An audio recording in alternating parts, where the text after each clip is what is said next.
abrir Atos capítulo 10. Atos capítulo 10. Nós vamos ler a princípio do versículo 1 ao versículo 24. É um texto muito gostoso, muito simples de ler, mas é uma passagem linda e eu gostaria de compartilhar com você. Atos capítulo 10, nós vamos ler a partir do versículo 1. Havia em Cesareia um homem chamado Cornélio, centurião do regimento militar, conhecido como italiano. Esse homem era um romano, era um centurião. O que é um centurião, irmãos? É um chefe, um comandante de um regimento de 100 soldados. Por isso que chama centurião, ou seja, ele era chefe, ele era um funcionário público do exército romano e ele tomava conta de 100 soldados. Versículo 2. Esse homem era piedoso e temente a Deus, assim como toda a sua família. Ele era generoso e ajudava financeiramente aos pobres, e buscava continuamente a Deus em oração. Esse homem não era cristão, esse homem não era judeu. Entretanto, irmãos, diz o texto aqui que ele era, além de ser piedoso, ele e toda a sua casa, ele e toda a sua família, além de ser misericordioso, um homem bom, um homem bem quisto na sociedade. Diz o texto aqui que mesmo sem conhecer o verdadeiro Deus, ele era um homem religioso. Ele tinha uma religiosidade confusa, no caminho aqui a gente vai entender um pouco, mas era um homem que mesmo sem conhecer, mesmo sem ter entendimento, buscava a Deus.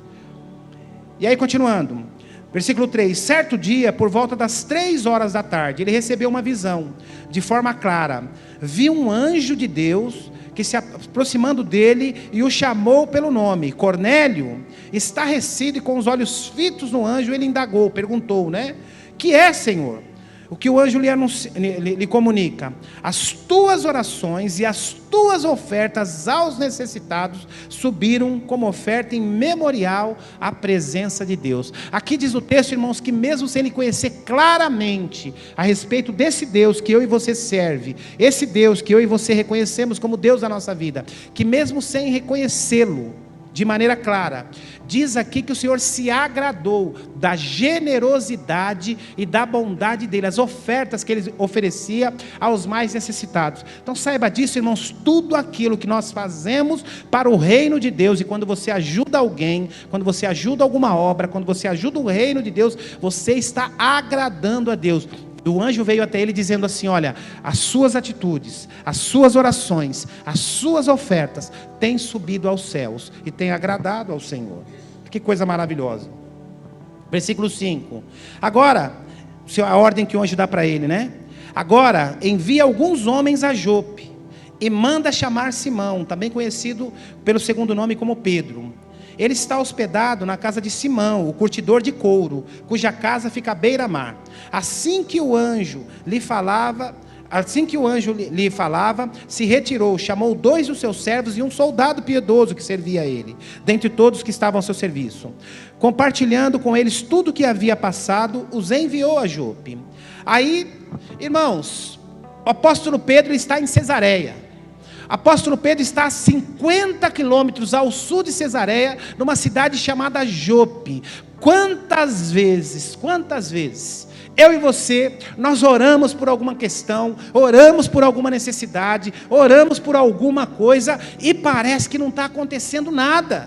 A gente não consegue enxergar, mas pastor, eu já tenho orado tanto sobre essa questão, eu tenho jejuado, eu tenho ido na vigília, eu fiz campanha, tantas coisas, e parece que não acontece nada. Sabe, irmãos, a gente pensa que não está acontecendo nada. Mães que oram pelos seus filhos, você pensa que muitas vezes não está acontecendo nada, mas o reino espiritual é completamente diferente do nosso reino humano. Muitas vezes a gente está orando, regando em oração, jejuando, intercedendo, e Deus está trabalhando no oculto, está trabalhando a maneira dele, do jeito dele.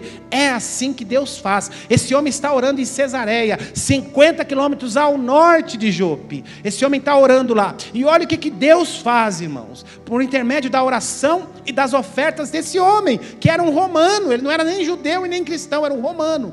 Esse homem, ele está orando, ele está intercedendo, e a 50 quilômetros, lá em Jope, as orações dele tocam a Deus, que toca o coração de Pedro, que tem uma visão relacionada a este homem chamado Cornélio, que Pedro nunca ouviu falar, que Pedro nunca ouviu dizer. E aqui começa a visão de Pedro.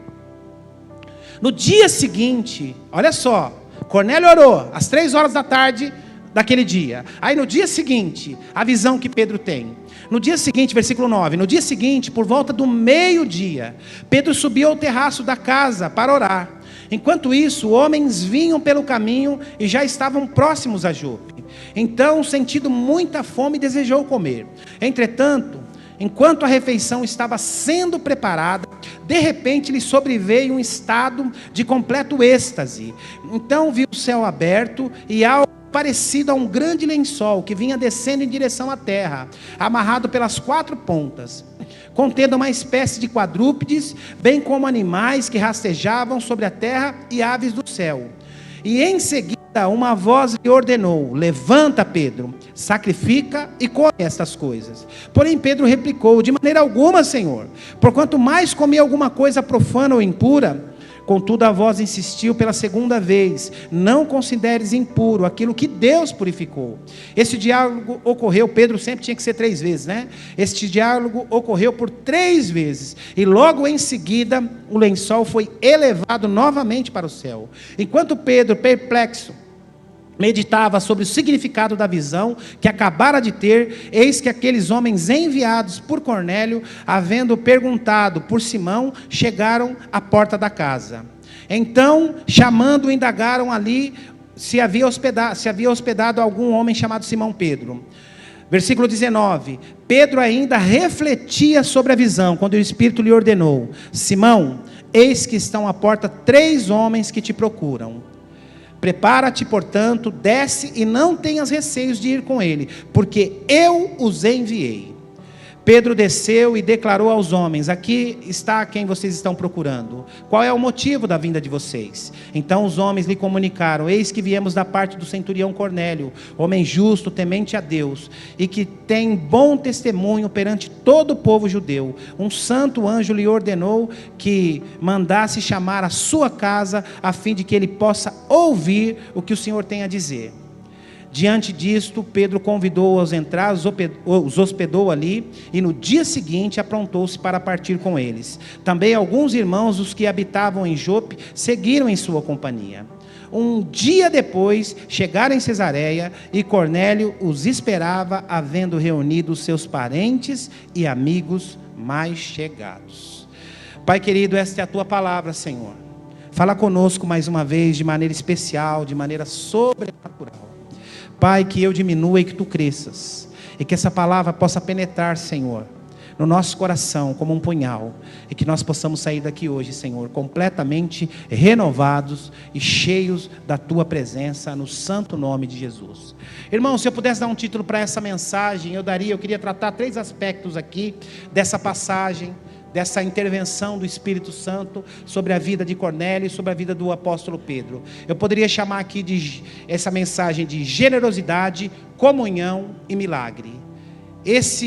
Quando essas três coisas estão juntos, há milagre na igreja, há milagre na célula, há milagre no grupo familiar, há milagre no grupo de jovens, há milagre no ministério infantil. Quando essas 3 coisas se reúnem: generosidade, comunhão e milagre. Essas 3 coisas são a bomba atômica da igreja. E essas 3 coisas, a união desses 2 homens com o Espírito Santo, gerou essas 3 coisas. Gerou generosidade, gerou comunhão e gerou milagre. O que estava acontecendo aqui? Como eu disse para vocês, irmãos, muitas vezes nós estamos orando, intercedendo por alguém, ou por alguma situação, ou por algum fato que está ocorrendo, e muitas vezes parece que não está acontecendo nada. Eu tenho orado pelo meu marido, eu tenho orado pelo meu filho, eu tenho orado pela minha esposa, eu tenho orado pelo meu sogro, e parece que nada acontece. Eu imagino, irmãos, que Cornélio também devia ter esse mesmo sentimento. Ele era um homem que buscava, ele era um homem inquieto, ele tinha uma religiosidade confusa, uma religiosidade que ele não entendia muito bem, mas era um homem inquieto, que buscava a presença de Deus, e talvez na mente dele, na cabeça dele, talvez não estivesse acontecendo nada, mas no reino espiritual, o Senhor estava trabalhando, no reino espiritual o Senhor estava agindo, tanto é que o Senhor manda, o Espírito Santo envia um anjo até o apóstolo Pedro, que está numa cidade de 50 quilômetros de distância, hospedado na casa de um homem chamado Simão, que era curtidor de couro. Ele está em cima do terraço, está em cima do telhado, ele subiu para orar, e lá diante daquele terraço ele tem uma visão. E qual o contexto dessa visão? O apóstolo Pedro era um judeu, irmãos. Ele nasceu de uma família judia, ele era um judeu, e você sabe que o judeu não come muita coisa. O judeu não come carne de porco, o judeu não come carne de pato, todos os animais, as aves que tem aquela junção nos dedos. E Pedro tinha um monte de preconceito. E o Pedro, na sua concepção, no seu entendimento, havia caminhado 3 anos e meio com o Senhor Jesus. Havia caminhado 3 anos e meio, sido discipulado, ensinado pelo Senhor Jesus. E Pedro foi um dos homens que teve as melhores e as maiores experiências ao lado do Senhor. Ele é aquele que caminha sobre as águas, ele é aquele que negou o Senhor antes que o galo cantasse a 3ª vez. Ele é aquele que, quando Jesus ressuscita, o Senhor Jesus aparece a ele pessoalmente para fortalecê-lo. Sabia que ele estava desanimado, que ele estava envergonhado, porque havia traído. O Senhor diz a ele, tem aquela conversa: Pedro, tu me amas? Apacenta as minhas ovelhas. Pedro, tu me amas? Apacenta minhas ovelhas. Pedro, tu me amas? Apacenta minhas ovelhas. Por 3 vezes. Então Pedro tinha as maiores experiências. Pedro, a Bíblia diz lá em João no capítulo 6 que Jesus dá um discurso duro, Jesus prega um sermão duro. Ele sabia da sua partida, e aquela multidão está sentada ouvindo a palavra do Senhor, e o Senhor pregando aquele discurso duro, até que chega um determinado momento. Jesus diz, traduzindo aqui para você entender mais ou menos o que Jesus estava dizendo. Jesus estava dizendo o seguinte para eles: olha, vocês me seguem não por aquilo que eu prego, vocês me seguem não pelos ensinamentos que eu tenho trazido a cada um de vocês. Vocês têm me seguido, vocês têm me acompanhado, porque quando vocês têm alguma dificuldade, eu atento à dificuldade de vocês. Quando vocês têm fome, eu os alimento. Quando vocês têm demônios, eu expulso o demônio da vida de vocês. Quando vocês têm alguma enfermidade, eu os curo. E aí ele começa a dar aquele discurso duro, e muitos daqueles que só buscavam aquilo verdadeiramente que Jesus estava falando, eles começam a se sentir incomodados e começam a abandonar o Senhor. E aí os discípulos começam a perceber isso, e os discípulos começam a dizer uns aos outros: olha, as pessoas estão nos abandonando, as pessoas estão indo embora. Seria a mesma coisa, irmãos. Hoje estamos com a igreja cheia aqui. Eu dar um discurso muito duro e você levantar no final do culto e falar assim: nesta igreja eu não piso mais. Nessa igreja, aí o outro vem: nessa igreja eu não piso mais. Nessa igreja eu não piso mais. Automaticamente os nossos líderes aqui vão detectar isso. Falou: pastor, olha, domingo você pregou algo muito duro e tal família falou que não vem mais. Olha, aquela outra família falou que não vem mais. Olha, fulano falou que aqui não pisa mais. Ó, ciclano. E eles estavam vivendo isso, mesmo Jesus falando verdades. Aí o que ocorre? Eles chegam até Jesus e indagam Jesus a respeito disso, e dizem: Senhor, muitos estão te abandonando. E aí o Senhor faz aquela pergunta, né? Está lá no versículo 60, 66, o Senhor faz aquela pergunta e diz: e vocês vão me abandonar também? E Pedro dá a resposta clara, né? Clássica, né? Pedro diz ao Senhor: Senhor, para onde iremos nós? Se somente tu tem palavras de vida eterna. Ou seja, Pedro era este homem, irmãos, que tinha essa sensibilidade, era duro de coração, tinha também uma religiosidade confusa, porque ele achava no conceito dele, no entendimento dele, que a palavra era apenas para os judeus. E neste dia aqui, o Senhor quebra todo o paradigma, o Senhor quebra todo aquele preconceito que o apóstolo Pedro tinha a respeito de falar a respeito de Jesus Cristo. Então nesta visão, todo o paradigma é quebrado aqui. Por quê? Porque lá em Cesareia, um homem bom, um homem temente a Deus, um homem que ofertava a Deus, as orações dele subiram até o céu, e o Senhor manda um anjo visitar Pedro, para que este homem possa ouvir a verdadeira palavra. Isso mostra para mim e para você, meu irmão, isso mostra para mim e para você, que muitas vezes, ainda que as nossas orações pareçam não surtirem efeito, ainda que muitas vezes que as nossas orações pareçam não estar acontecendo nada, eu quero dizer para você que ainda que os nossos olhos não estejam enxergando, muitas vezes a manifestação do Senhor no oculto, naquilo que a gente não pode ver, está acontecendo. Amém? Presta atenção aqui, não se distraia. Você que está conversando, presta atenção aqui, não se distraia, para você não perder nada. Amém? E quem que era Cornélio, irmãos? Já falei um pouquinho a respeito de Pedro. Quem que era Cornélio? Aqui eu quero falar da generosidade. Pedro era um homem duro. Pedro era um homem que tinha os seus preconceitos. Pedro, mesmo caminhando 3 anos e meio 3 anos e meio com o Senhor, era um homem cheio de dogmas, cheio de preconceitos, mas entretanto, era um homem generoso e sensível à palavra de Deus. Sensível à palavra de Deus. E quem que era Cornélio? A Bíblia diz aqui, irmãos, que ele não conhecia esse Jesus que eu e você conhecemos. Ele não conhecia essa palavra que eu e você conhecemos. Entretanto, no versículo 2 diz exatamente isso, que esse homem era piedoso, temente a Deus, assim como toda a sua família. E ele era generoso em ajudas financeiras aos pobres e buscava continuamente Deus em oração. Ou seja, era um homem generoso. Olha o poder que tem a generosidade. Olha o poder que tem a generosidade.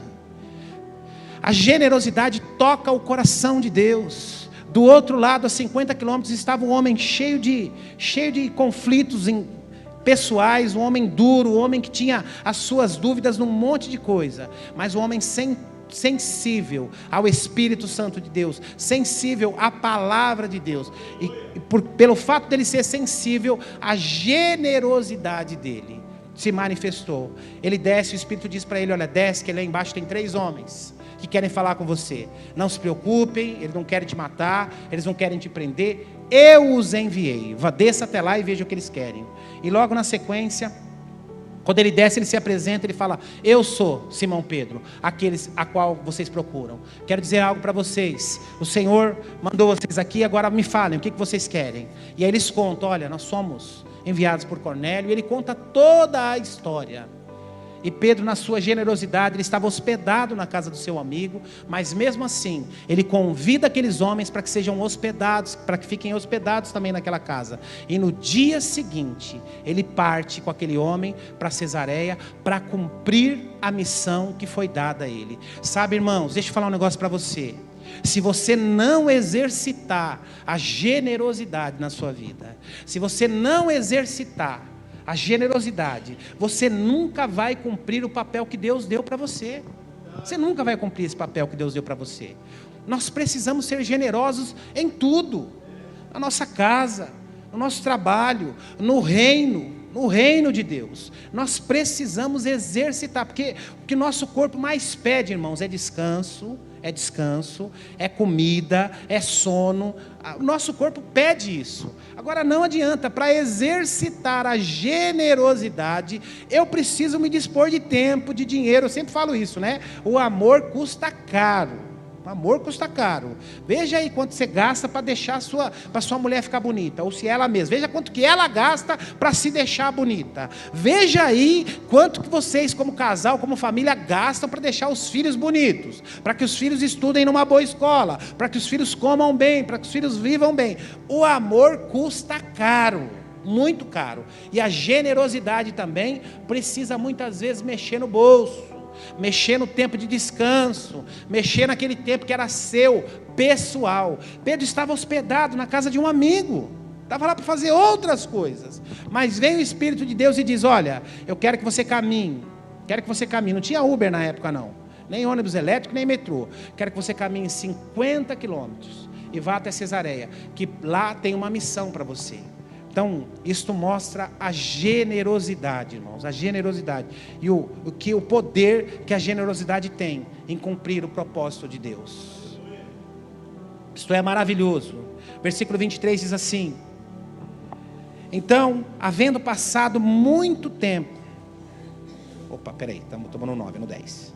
Versículo 23 diz assim: diante disso, Pedro os convidou a entrar e os hospedou ali na casa do seu amigo. No dia seguinte, aprontou-se e partiu com eles também e com alguns irmãos que habitavam em Jope e seguiram em sua caminhada. Pedro, o que Pedro fez? Ao saber qual era a direção que o Senhor havia dado para ele, ele não vai para Cesareia sozinho. além daqueles 3 homens que o Senhor havia, que Cornélio, por intermédio do Senhor, havia mandado buscá-lo, ele leva também alguns amigos, porque ele não andava sozinho. Ele pega aquele pequeno grupo dele, aquele G100 dele, aquele grupo de discipulado dele, e diz: tem uma missão para nós aqui. A partir de agora nós vamos para Jope, pregar a palavra para um homem aqui, e vocês vão comigo. Um dia depois, versículo 24, chegaram em Cesareia, e Cornélio os esperava, havendo reunido os seus parentes e amigos mais chegados. E aconteceu que quando Pedro ia caminhando para dentro da casa, Cornélio saiu ao seu encontro e, prostrando-se aos seus pés, o reverenciou. Está vendo aqui como a religiosidade...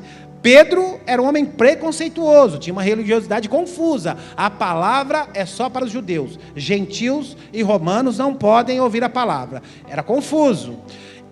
E Cornélio, de semelhante modo, era um homem piedoso, temente a Deus, mas tinha uma religiosidade confusa. Quando Pedro chega lá diante dele, ele imagina que Pedro é um anjo na face da terra, que Pedro é um santo. Ele se prostra e Pedro, na mesma hora, diz para ele: levante. Eu sou homem que nem você, sujeito às mesmas coisas, que está no versículo 25, né? E aconteceu que quando Pedro ia caminhando para dentro da casa, Cornélio saiu ao seu encontro e se prostrou diante dele e o reverenciou.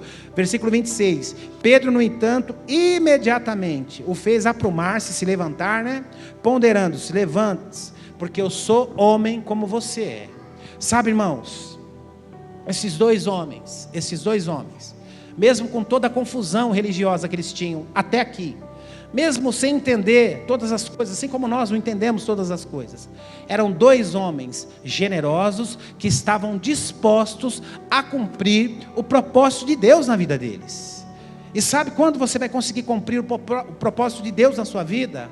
Quando você for generoso, quando você for generosa, quando você tiver sensibilidade para ouvir. E não só para ouvir, porque muita gente aqui já ouviu a voz de Deus, já ouviu a direção de Deus, mas a sensibilidade não só para ouvir, mas para obedecer a ordenância de Deus para a sua vida. E estes 2 homens se sujeitaram a ouvir a voz do Espírito, se sujeitaram a obedecer a voz do Espírito, e no final vocês vão ver o que aconteceu. 2 homens ousaram a ser obedientes, a serem generosos com aquilo, com a ordenança que o Senhor havia dado a eles. Então, o primeiro passo aqui é a generosidade. Agora, olha que coisa interessante, irmãos. Quando há generosidade, há comunhão. E quando há comunhão, há milagre. Uma coisa puxa a outra. Quando há generosidade, quando alguém abre a sua casa para começar uma célula, para começar um pequeno grupo, isso é um ato de generosidade.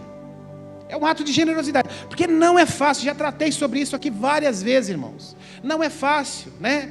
Toda sexta-feira, toda quinta-feira, né, Tico? Toda na casa da Cris, na casa de tantas pessoas que já tiveram grupos aqui, na casa da Valdirene. Não é fácil, toda quarta, toda quinta, toda sexta. Você está bem ou está mal, você sabe que vai dar 8 horas da noite, a campainha, o interfone vai começar a tocar. Ou se não tem campainha, não tem interfone, vão bater palma lá. Ah, mas eu não acordei bem hoje. Ah, mas hoje eu não estou legal da cabeça. Ah, mas hoje eu não estou bem. Não interessa.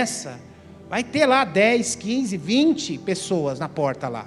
Ah, mas hoje eu pisei no calo do meu marido. Hoje meu marido pisou no meu calo. Ah, hoje meu filho levantou com a veneta e eu peguei ele pelo pescoço. Não interessa. Vai chegar à noite lá, a casa vai estar cheia. A casa vai estar cheia. Então, esse é um ato de generosidade. Eu estou fazendo da minha casa uma extensão da igreja. Isso é um ato de pura generosidade. Agora, olha que coisa interessante, irmãos. Quando há generosidade, há comunhão. As pessoas se reúnem. As pessoas oram umas pelas outras. As pessoas convivem entre si. Porque uma pessoa decidiu: pastor, a minha casa está disponível. Pastor, a minha casa está à disposição. Pastor, na minha casa a gente pode fazer um grupo. É assim. Eu me lembro, irmãos, eu morava numa casinha pequenininha, assim que eu casei, uma casinha de 3 cômodos. A primeira casa que eu morei. E nós tínhamos começado um grupo de jovens lá na comunidade de São Mateus. E nós começamos um grupo de jovens, não tinha grupo de jovens, nós inauguramos lá o grupo de jovens. E o grupo foi crescendo. Eu lembro que nós tínhamos uma célula. O Calil é dessa época aí, né? O Calil nem começou. Quando nós começamos, olha só, irmãos, como eu estou ficando velho. Quando começamos o grupo de jovens, o Calil era criança. E a Deise quase uma bebê. Aí o Calil passou uns aninhos, o Calil e a Deise foram participar lá. Mas eu me lembro que nós começamos uma célula na nossa casa, de cara assim, com uns 10, 15 jovens. Aí a reunião começou, irmãos, na casa, porque ficava gente do lado de fora, pendurado na janela. A reunião dava 40, 45 jovens numa célula em casa. Até que chegou um tempo que, quando nós multiplicamos por 4 células. Na minha casa saiu 4 células de uma vez só, e essas células persistiram anos e anos. Por quê? Era um caos, irmãos, era um caos. Mas era muito gostoso, era muito bom, né? A célula, se eu não me engano, era de sexta-feira à noite, com os jovens e adolescentes. Mas por quê? Porque num determinado momento, eu e a Marisa, novinhos de casado, a gente tinha 1 ano e pouco de casado, em lua de mel ainda, nós decidimos oferecer a nossa casa de maneira generosa para abençoar outras pessoas. E quando há generosidade, há comunhão. Eu por coincidência, tem hoje uma moça que na época, ela era uma adolescente, dava um trabalho, toda vez que ela me vê, ela fala: pastor, mas eu dei tanto trabalho para o senhor. E na época ela tinha uns 15, 16 anos, e ela já namorava, irmãos, e era terrível o namoro dela, e a gente cuidava, e hoje ela está casada, com filhos, o marido dela é presbítero numa Assembleia de Deus, e ela trabalha, ela é supervisora de um dos meus maiores clientes. Então quase toda semana eu encontro com ela, já me convidou 2 vezes para pregar na igreja que o marido dela é presbítero. Então assim, quando a gente vê esses frutos, né, e toda vez que ela me vê, parece que é algo que Deus quer falar comigo. Toda vez, eu encontro com ela quase toda semana, ela fala assim: pastor, obrigado porque o senhor não desistiu de mim, obrigado porque o senhor e a Marisa não desistiram da gente. Então, quando há generosidade, há comunhão, e quando há comunhão, há milagre. Está vendo como uma coisa puxa a outra, uma coisa leva a outra? Então, muitas vezes, irmãos, as pessoas reunidas, essa comunhão é que provoca o milagre do Senhor. Milagre do Senhor. Eu me lembro aqui, irmãos, que a primeira banda, quando nós começamos, para quem não sabe, dia 12 agora, daqui a pouco nós vamos passar uma retrospectiva. Para quem não sabe, agora dia 2, segunda-feira, nós completamos 12 anos. 12 anos. E o pastor Carlos Alberto ia estar com a gente hoje, ainda bem que eu não anunciei antecipadamente, ele ia estar conosco, está marcado já há um tempão, mas infelizmente o Ronaldo precisou fazer uma viagem para os Estados Unidos, em cima da hora, e ele queria que nessa semana, especialmente essa semana, que o pastor Carlos Alberto substituísse ele. E ele me ligou pedindo, falou: olha, se for atrapalhar a tua programação aí, não tem problema, eu dou um jeito aqui e tal. Eu falei: não, tranquilo e tal. Aí eu remarquei com o pastor Carlos Alberto agora para o começo do ano. Então o pastor está conosco hoje. E por que eu estou falando isso? Eu estou falando isso porque há 12 anos atrás, irmãos, nós começamos com instrumentos emprestados, nós não tínhamos quase ninguém, não tínhamos músicos, e a nossa primeira banda aqui, ela tinha um policial e um ex-presidiário.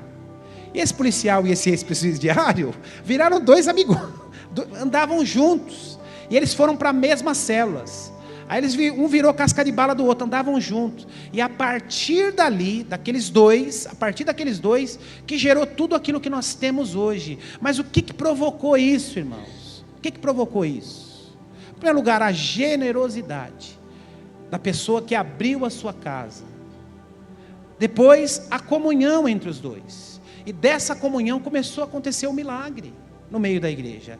Então, para a gente entender o quanto essas coisas são importantes, a generosidade, a comunhão, por isso que nós ficamos aflitos quando você não aparece, quando você não vai na célula, quando você some. Essa semana mesmo eu liguei para uns aí, mas liguei e vou ficar perturbando, só não vou ligar mais o dia que me bloquear. O dia que me bloquear pastor, você já foi bloqueado? Poucas vezes, mas já, irmãos. Se o dia que você me bloquear, eu não te ligo mais. Ou então o dia que você falar: pastor, não perturba, mas não amola. Perdeu, mané, não amola. Aí eu paro. Enquanto você não fizer isso, que eu sei que você é educado, eu vou continuar. Então, 2 pessoas completamente antagônicas, completamente diferentes. Pedro, lá em Jope. Cornélio, lá em Cesareia. Lugares completamente distantes. Essas 2 pessoas se uniram E aí começa a comunhão. Essas duas pessoas se reúnem, e ali começa a comunhão. Olha o que acontece. Versículo 26, logo depois, né? Pedro entrando imediatamente, o fez aprumar-se, se levantar, e dizendo para ele, ó, levanta-se, eu sou homem como você. Agora olha o que acontece no versículo 27. Então, conversando com ele, Pedro entrou na casa e encontrou ali reunidas muitas pessoas. Olha que coisa interessante, irmãos, eu nunca tinha pensado nisso, mas quando eu li esse texto, o Senhor me deu uma clareza. Você já pensou que este homem era um evangelista, mesmo antes de se converter? Olha que coisa interessante que o Espírito cria, né? Ele sabia que ia acontecer algo tão especial, mas tão especial, que diz o texto, que ele convida toda a sua família e todos os seus amigos. Ele vai em todos os assim, olha, vai ter uma reunião aqui em casa amanhã, vai vir um homem aqui falar a respeito de coisas espirituais, de coisa religiosa, e todo mundo é meio religioso, né? Vai ter um negócio de religião aqui, se eu fosse você eu vinha. E diz o texto, que Pedro chega naquela casa, aquela casa está lotada. Ele convidou as pessoas, primeiro, porque ele era generoso, e segundo, porque a generosidade dele provocou a comunhão, e esta comunhão, logo na sequência, provoca milagres. Olha que coisa maravilhosa, vá ao versículo 34, olha o que acontece aqui. Diante disto, Pedro começou a compartilhar. Agora sim, percebo verdadeiramente que Deus não trata as pessoas com qualquer tipo de parcialidade. Ele diz assim, olha, ele está confessando aqui o pecado dele, está dizendo o seguinte, olha, até ontem, eu acreditava que a palavra de Deus era apenas para os judeus.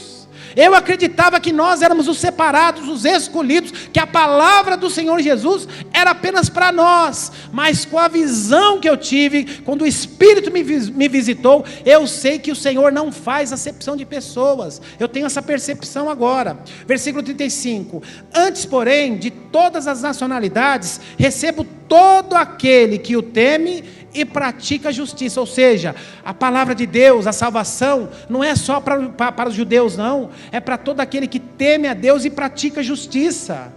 Aí ele continua, esta palavra que Deus mandou aos filhos de Israel, anunciando-lhes o evangelho da paz, por intermédio de Jesus, este portanto é o Senhor de todos, é o Senhor de todos. Esta palavra, vós muito bem conheceis, foi proclamada por toda a Judéia, começando na Galiléia, depois do batismo do pregador João, e refere-se a Jesus de Nazaré, de como Deus ungiu com o seu Espírito e poder, como ele encaminhou por toda parte, realizando bem e salvando a todos os oprimidos pelo diabo, porquanto Deus era com ele. E nós somos testemunha de tudo que ele realizou na terra dos judeus, bem como em Jerusalém, onde o assassinaram, suspenderam ao madeiro. Pedro está dizendo, olha, eu participei de tudo isso, durante 3 anos e meio, eu vi ele curar, eu vi ele expelir demônios, eu vi ele multiplicar os peixes, eu vi ele alimentar os pobres, eu vi ele fazer todas estas coisas, e quando ele foi crucificado, ele ficou 3 dias preso ao madeiro, eu vi essas coisas também, mas ao 3º dia, ele ressuscitou, e ele não só ressuscitou, ele apareceu a mim, e por 3 vezes ele diz, Pedro, tu me amas, apacentai as minhas ovelhas, Pedro, tu me amas, apacentai as minhas ovelhas, Pedro, tu me amas, apacentai as minhas ovelhas. Pedro está dizendo, olha, eu vi todas essas coisas, e agora eu tenho a compreensão, que esse Jesus que eu recebi, que eu prego, esse Jesus é para todas as pessoas. Aí versículo 40, Deus entretanto o ressuscitou, e ao 3º dia lhe concedeu que fosse visto, não por toda a população, mas por testemunhas, e previamente escolheras a esse com propósito, por nós que comemos e bebemos com ele, depois de ressuscitar com os mortos, ele mesmo que mandou pregar a todas as pessoas e testemunhar, e foi ele que Deus o constituiu juiz dos vivos e dos mortos. O Senhor havia dito isso para ele. Olha como que é a nossa cabeça, irmãos.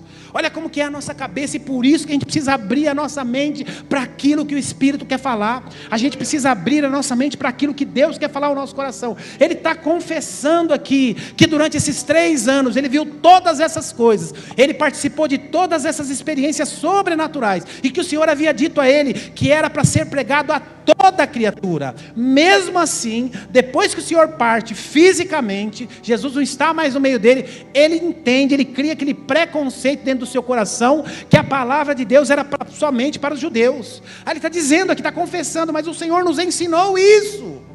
Mas o meu preconceito, a minha dureza de coração, muitas vezes me afastou deste propósito, que era o propósito genuíno, propósito inicial do Senhor, que era pregar a toda criatura. Mas graças a Deus, com a visita do Senhor aqui, do Espírito Santo, a mente dele se abre, e aí ele reconhece aqui. Aí ele diz, né?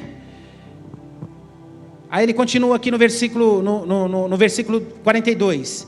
E foi ele mesmo, que nos mandou pregar para todas as pessoas e testemunhar, que foi a ele, e que ele constituiu juiz sobre os vivos e mortos. Versículo 43.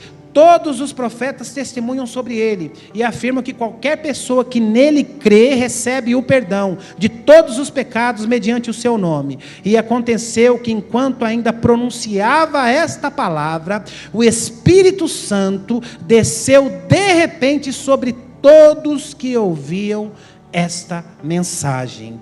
Aqueles crentes judeus que vieram com Pedro ficaram admirados de que o dom do Espírito estivesse sendo derramado, inclusive sobre os gentios. Esse preconceito não era só de Pedro, mas daquele que andava com ele também. Eles ficaram impressionados. Olha, os gentios, aqueles que não são judeus, também estão sendo visitados pelo Espírito Santo. Porquanto os que ouviam expressando em línguas estranhas e exaltando a Deus, diante disso, exclamou Pedro: será possível que alguém ainda recuse água e impeça que esses sejam batizados? Eles, assim como nós, receberam o mesmo Espírito Santo, e em seguida mandou que fossem batizados em nome de Jesus Cristo. Então suplicaram a Pedro que permanecesse com eles por mais alguns dias. Irmãos, houve em primeiro lugar aqui a visita do Espírito Santo, a sensibilidade, aquilo que muitas vezes falta a mim e a você. Ouviram a voz do Espírito Santo. Depois de ouvir a voz do Espírito Santo, foram generosos. Houve generosidade. Logo após a generosidade, houve a comunhão. E quando há comunhão, existe milagre. Aí o que acontece aqui? Pedro chega naquela casa em Cesareia, a casa está lotada, entupida de gente. E ele começa a pregar, começa a falar de Jesus Cristo. E aí o que acontece? Todas aquelas pessoas, além de serem batizadas com o Espírito Santo, são batizadas nas águas e se tornam cristãs também. Por quê? Porque lá atrás, as orações de um homem justo e piedoso foi ouvida. Do outro lado da cidade, 50 quilômetros depois, um homem é tocado pelo Espírito Santo para ir lá e levar a palavra. Há comunhão, há generosidade, e onde há comunhão e generosidade, há milagre do Senhor. Sabe o que é isso, irmãos? Este é o poder dos pequenos grupos. Este é o poder da igreja, este é o poder da comunhão. Deixa eu falar um negócio para você: sem igreja não existe milagre, sem igreja não existe comunhão, sem grupos pequenos, sem células, sem G100, não existe comunhão e não existe milagre. Sempre foi assim. E aí eu quero que você passe uma página aí, para a gente entender historicamente, para você não achar que eu estou pregando coisa, fazendo conjecturas da minha cabeça. Avance aí, vai para o capítulo 12, e a gente já está encerrando.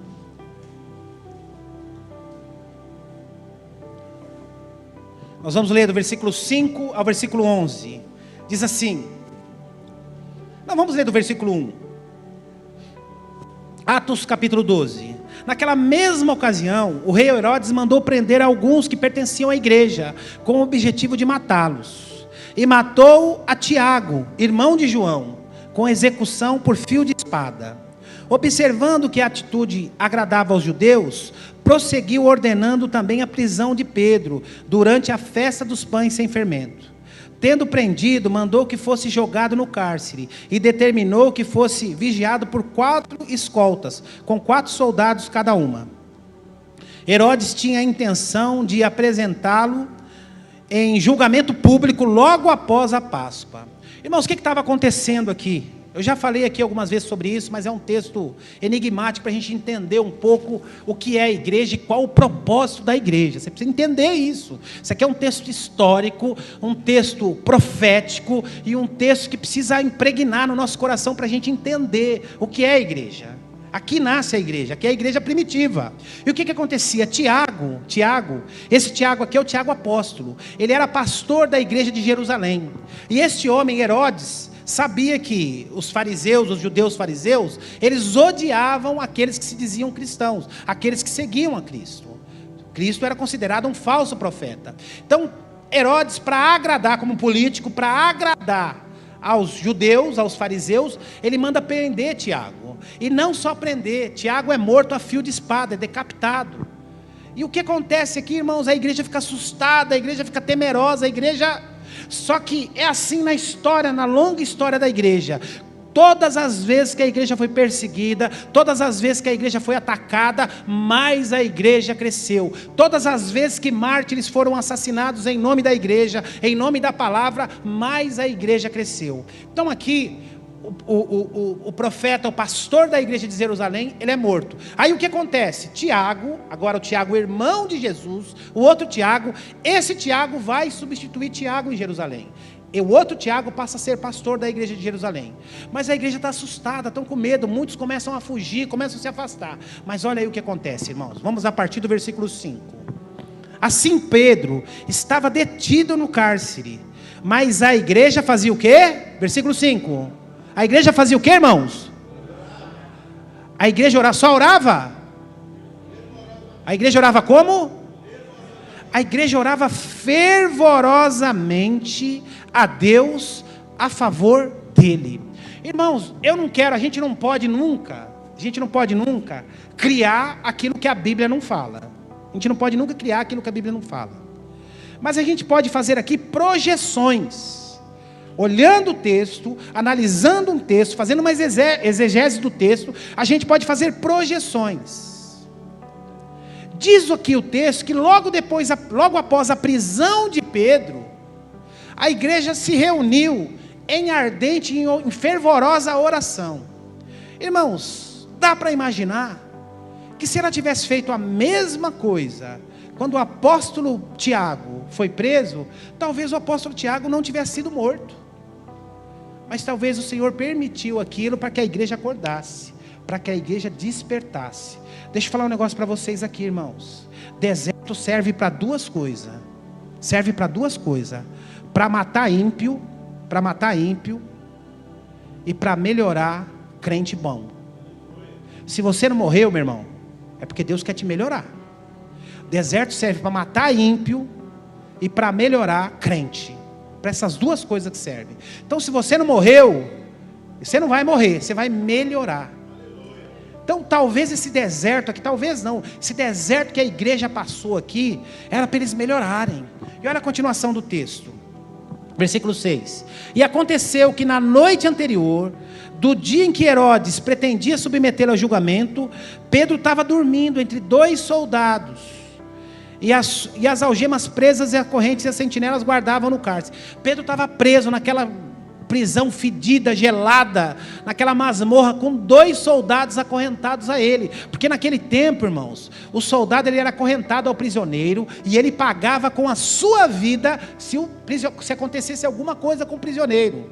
Então eles tinham muito cuidado com isso. E Pedro está lá à noite naquela prisão, acorrentado entre 2 soldados. Aí o que acontece? Subitamente, versículo 7, surgiu um anjo do Senhor e a sua luz resplandeceu na prisão. Então o anjo tocou do lado a Pedro e o fez acordar, ordenando: levanta-te depressa. E em seguida as algemas caíram dos punhos de Pedro. E o anjo continuou a orientá-lo: vista-se a tua roupa e as suas calças e as suas sandálias. E Pedro assim o fez. E disse-lhe ainda o anjo: põe a tua capa e segue-me. Lá fora está frio. Não vai sem a capa não. O anjo atencioso. Versículo 9. Ao sair, Pedro o seguiu, mesmo sem saber o que estava acontecendo. Por meio do anjo, se era fato, ou se era real ou irreal, por ele ter parecido um fruto de uma visão. Todavia, passaram a primeira e a segunda sentinela, e chegaram ao portão de ferro que dava acesso à cidade. Esse se abriu por si mesmo, para eles passarem. Tendo saído, caminharam ao longo de uma rua, e de repente o anjo se afastou dele. Agora olha o versículo 11, aqui está o milagre, irmãos. Foi quando Pedro caiu em si e disse: agora entendo, sem qualquer sombra de dúvida, que o Senhor enviou o anjo e me libertou das mãos de Herodes e de tudo que o povo judeu tramava contra mim. Agora o outro milagre aqui. Depois de assim se refletir, colocou-se a caminho da casa de Maria, mãe de João, também chamado de Marcos, onde muitos estavam reunidos em quê? Reunidos em quê? Oração. Irmãos, o que estava acontecendo? Pedro estava preso no cárcere. Tiago havia sido assassinado, apóstolo Tiago. E Pedro estava no cárcere. O que eles fazem? Eles vão todos se reunir num grupo, numa célula, num G100. Sabe na casa de quem? Na casa de João Marcos. Quem que é esse João Marcos? Esse João Marcos é o Marcos aqui que escreve o Evangelho de Marcos. Eles estão na casa da mãe de João Marcos, orando, intercedendo, clamando pela vida de Pedro. O Senhor ouve a oração da igreja, ouve a oração daquele grupo e manda um anjo visitar a prisão e libertar Pedro. Irmãos, este é o poder da oração dos pequenos grupos. Este é o poder da oração da igreja. Eu sempre digo isso aqui, como ensina o Senhor Jesus lá em Mateus no capítulo 6. Existem coisas que nós vamos conquistar no secreto do nosso quarto. Agora existem coisas que Deus só vai liberar com a intercessão da igreja, com a intercessão lá do seu pequeno grupo. Então, como é importante nós orarmos juntos. Nós orarmos juntos, porque aqui acontece o milagre. Esse é o milagre do pequeno grupo, esse é o milagre da comunhão, esse é o milagre da generosidade, este é o milagre da igreja. Então, irmãos, que esse ano de 2025 você não fique fora de nada. Deus quer fazer, Deus quer se manifestar, mas para isso você precisa estar junto, você precisa participar, você precisa participar das coisas, porque sozinho, irmão, sozinho, você será uma presa mais fácil. Agora juntos, irmãos, com o Senhor nós somos imbatíveis. Esse é o poder. A igreja estava reunida. Depois de assim refletir, colocou o seu caminho e foi se encontrar com a mãe de Jesus. Sabe por quê, irmãos? O anjo o visitou. Porque houve oração. Porque houve generosidade. Irmãos que podiam estar nas suas casas, descansando, fazendo outras coisas, decidiram se reunir em oração, para a necessidade de um irmão, de um líder que estava preso injustamente. E o Senhor operou o milagre. O Senhor se manifesta na vida do Pedro, porque em Cesareia tinha um homem generoso, piedoso, que clamava ao Senhor. O Senhor disse para ele: não vai ser salvo só você não, será salvo você e seus amigos e todos da sua casa. Este é o poder da comunhão. Este é o poder da oração. E onde há comunhão, onde há generosidade, há milagres. Há milagres. Você crê nisso?